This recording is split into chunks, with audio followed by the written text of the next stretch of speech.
Hello and welcome to the Basic Farming 2.0 guide. In this video I'm going to be showing you all the new items that Facepunch has added, how to set them up basically, and some tips and tricks as to how to set up your farm more efficiently. Okay, so the first tool is the hose tool. It's very similar to the wire tool and allows you to connect things up very similar to electricity, however now with water. As you can see here, I'm using one water catcher and passing the water into the second water catcher. You can connect water catchers in series now so that they can all go to the same output, which can be sprinklers or a water barrel if you want to store it. The next tool is a pump/switch, so you can either use this like a basic switch to stop the water flow, making it go on and off, or you can use it to pump your water uphill, because unlike electricity, water can only flow horizontally or downhill.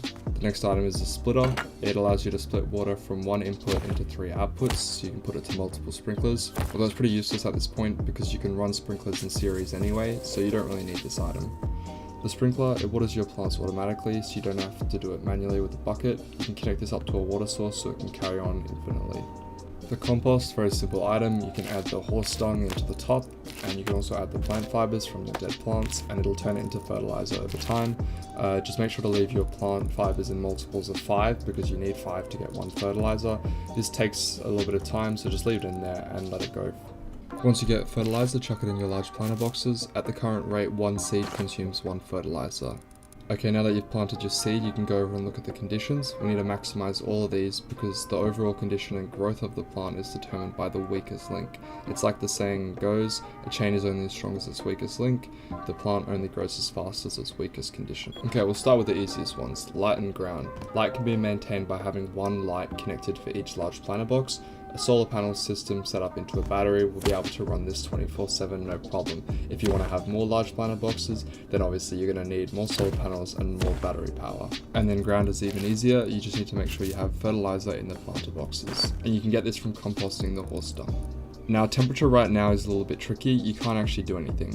I know in the future they're planning on making campfires and stone fireplaces heat up your base, but as of right now, if you build in the snow, you're going to have a tough time growing, and if you build in the desert, it's going to be really hot and then it's going to get cold at night.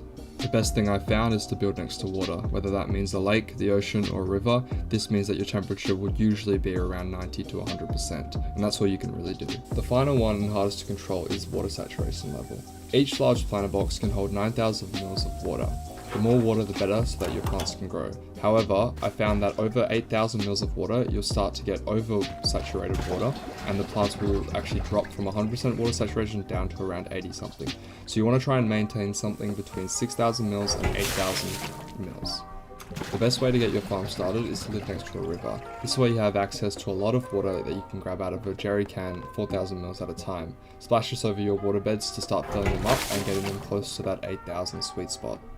And as you can see on our plant, the water saturation level has gone to 100%.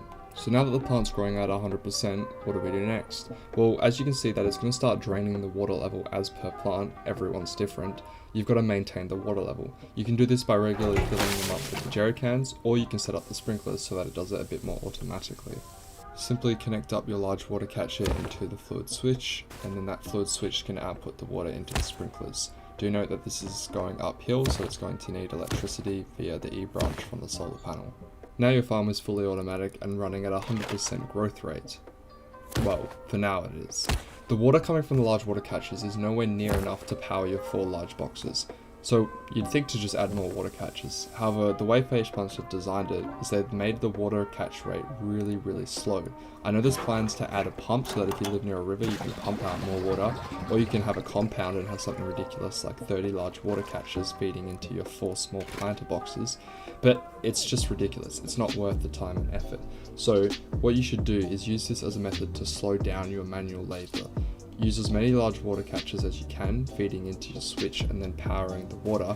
However, I can guarantee you it's probably not going to be enough. So live next to a river and then use the jerry can to fill it up manually. But the more large water catchers you have, the less manual labor you have to do. That pretty much covers the basic guide for Farming 2.0. As of this point, because water catching level is so low, I would recommend living next to a river.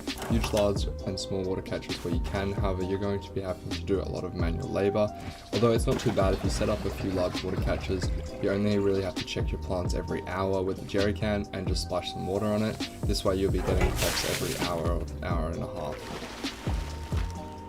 In my next video, I'm going to be showing you an automatic setup for watering. However, this requires a ridiculous amount of water, so I'm going to leave it out of the basic guide. I'm also going to be covering crossbreeding because that's something you don't really need to worry about for the basic setup. However, for those who want to spend hours on end getting the perfect potato, obviously you can worry about your crossbreeding and get one that goes a lot quicker. However, do note for crossbreeding, you need to stay on a server for multiple days up to a week for it to really become worth it in the long run. That covers everything for the basic guide for Farming 2.0. I hope you enjoyed the video. Stick around for more advanced guides and leave all your questions in the comments and I'm happy to answer anything you have.